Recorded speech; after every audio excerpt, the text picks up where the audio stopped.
Hello students, you are most welcome in online classes. Students, previous lecture में हमने बात की थी स्टेट ऑफ मैटर की। उसमें हमने बताया था solid state, liquid state and gases state के मैटर की जो प्रॉपर्टीज होती हैं उसके बारे में हमने बात की थी। अब हम बात करते हैं इसमें the categorisation of solid state, means categorised कैसे किया गया है सॉलिड स्टेट को, कैसी कैसी प्रॉपर्टीज होती है, मतलब क्लासिफिकेशन ऑफ सॉलिड्स के बारे में बात करेंगे। Classification of solids, classification of solids. Classification of solids में टू टाइप से क्लासिफिकेशन किया गया उसका। एक हो गया आपका क्रिस्टलाइन सॉलिड्स और एक आपका हो गया amorphous solids. Crystalline solids and amorphous solids दो तरीके से उसको क्लासिफाई किया गया। अब उसकी कुछ प्रॉपर्टीज होती हैं, means arrangement of structural unit, मतलब स्ट्रक्चर जो है क्रिस्टलाइन सॉलिड्स का उसका अरेंजमेंट कैसा है। तो जो क्रिस्टलाइन सॉलिड्स का अरेंजमेंट होता है वो very regular and x tends in the long range order, means बहुत ही रेगुलर होता है अरेंजमेंट और लॉन्ग रेंज ऑर्डर में होता है। मीन्स क्या हुआ इसका, मीन्स जैसे मान लीजिए अगर हम बात करें फॉर एग्जाम्पल हमने लिया क्वार्ट्ज। क्वार्ट्ज जो आपका होता है एक मिनरल होता है। क्या होता है? मिनरल होता है जिसको SiO4 बोलते हैं। मिनरल मीन्स जो आपके अर्थ से मिलता है। बात समझ में आ रही? तो इसकी जो यूनिट होती है इस तरीके से सिलिकॉन लगा होता है, इस तरीके से ऑक्सीजन उसमें अरेंज होते हैं। बात समझ में आ रही? उसको हम बोलते हैं क्वार्ट्ज। क्वार्ट्ज जो आपका है वो क्या है? क्रिस्टलाइन सॉलिड्स है। क्वार्ट्ज आपका क्या है? क्रिस्टलाइन सॉलिड्स है। बट जो एमॉर्फस सॉलिड्स होता है, फॉर एग्जांपल जैसे आप रबर ले लीजिए, तो क्वार्ट्ज में क्या होता है इस तरीके से रिंग्स बनी होती हैं। वहाँ दिखाई दे रहा है, ठीक, इसको यहाँ से मिटा देते हैं। क्वार्ट्ज में क्या होता है इस तरीके से रिंग बनी होती है।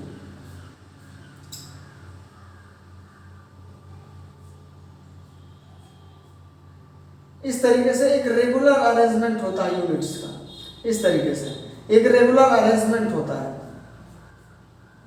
ये इस तरीके से रेगुलर अरेंजमेंट होता है। मींस ये सिलिकॉन हो गया, ये सिलिकॉन हो गया, oxygen oxygen oxygen silicon silicon oxygen silicon, मतलब जहाँ पे सिलिकॉन लगा हुआ है एक रेगुलर उसका पोजीशन है, एक फिक्स्ड पोजीशन पे लगा हुआ है। ऑक्सीजन का एक फिक्स्ड पोजीशन पे लगा हुआ है।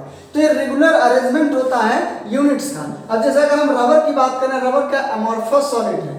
रबर क्या है? जो भी स्ट्रेचेबल सॉलिड्स होते हैं वो क्या होते हैं? अमॉर्फस सॉलिड्स होते हैं।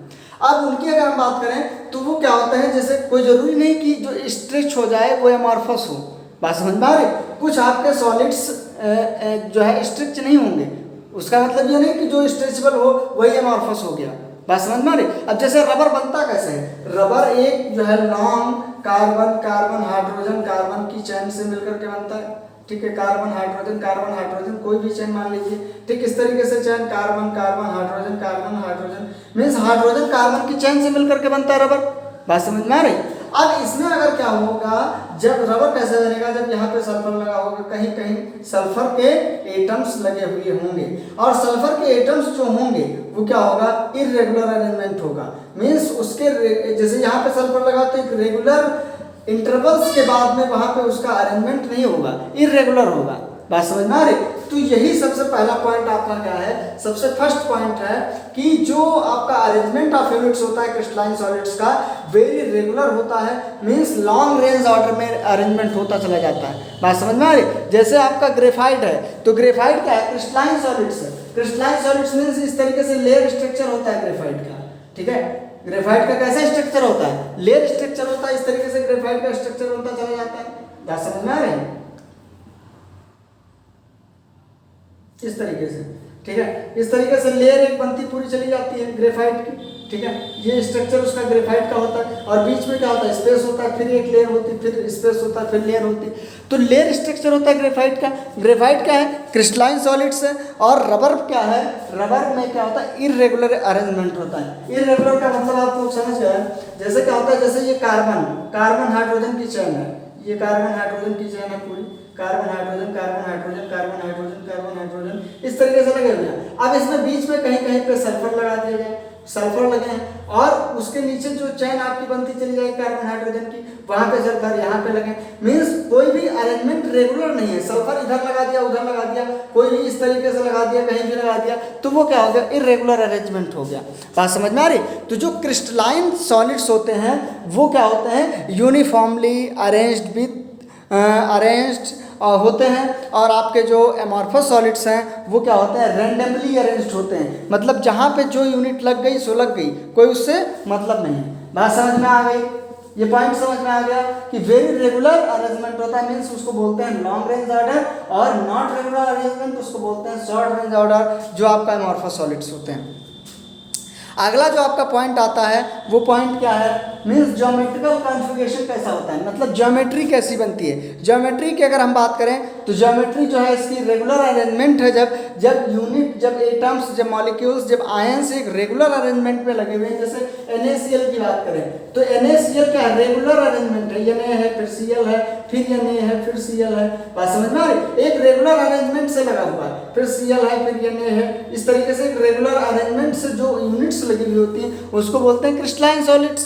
बात समझ में आ रही? तो ज्योमेट्रिकल कॉन्फ़िगरेशन क्या होगा, जो रेगुलर अरेंजमेंट से लगी उसकी डिफरेंट होगी, और जो इरेगुलर अरेंजमेंट है, रेगुलर नहीं है, तो उसकी क्या होगी, नॉट डिफरेंट होगी।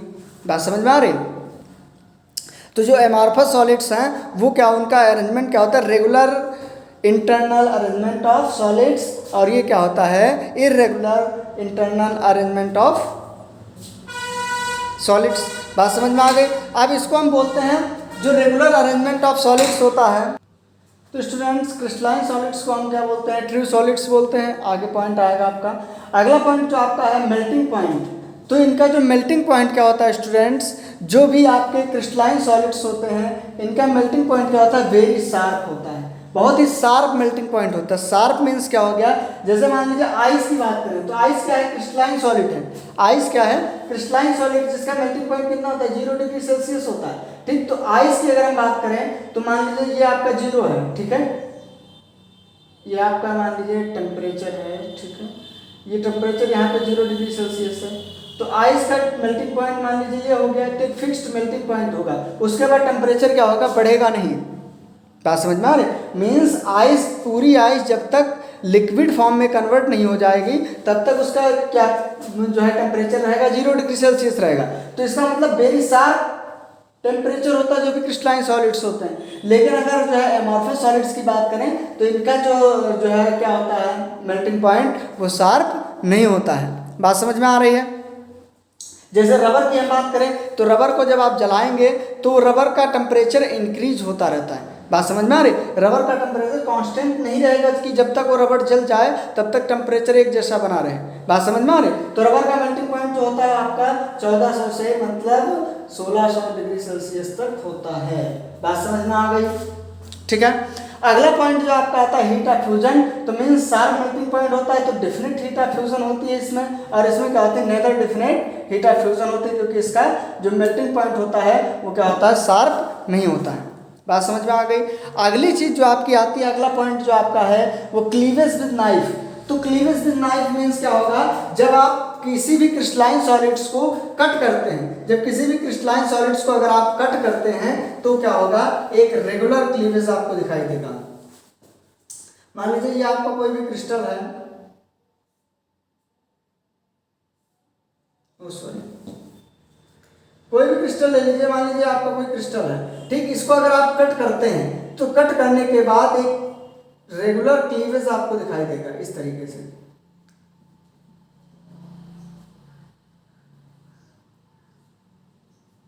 ठीक है, ये एक रेगुलर कट दिखाई दे, इसमें कोई तरीका इरेगुलर जो है कट नहीं दिखाई देगा। जैसे अगर आप रबर कट करते हैं, जैसे मान लीजिए ये रबर है और इसको अगर आप कट करते हैं तो यहाँ पे क्या होगा, इस तरीके से इरेगुलर आपको जो है क्लीवेज दिखाई देगा। बात समझ में आ रही है? मीन्स क्यों ऐसा होता है, क्योंकि इसकी जो अरेंजमेंट होती है, ठीक, अरेंजमेंट जो यूनिट की अरेंजमेंट होती है वो क्या होती है, रेगुलर होती है। जैसे अगर ग्रेफाइट की बात करें तो ग्रेफाइट लेयर स्ट्रक्चर होता है पूरा इस तरीके से ग्रेफाइट का, तो उसको अगर आप कट करते हैं तो वो स्ट्रक्चर पूरा एक तरीके से फिर से फॉर्म हो जाता है। बात समझ में आ रही? एक रेगुलर कट लगाते हैं तो स्ट्रक्चर आपका किसी भी तरीके का खुरदरा नहीं होता, मतलब एक क्लीन कट आपको दिखाई देता है। लेकिन अगर रबर वगैरह को आप काटते हैं तो उसमें क्या होगा, क्लीन कट नहीं दिखाई देता है। बात समझ में आ गई? अब जैसे अगर हम बात करें, अगला पॉइंट क्या है, नेचर।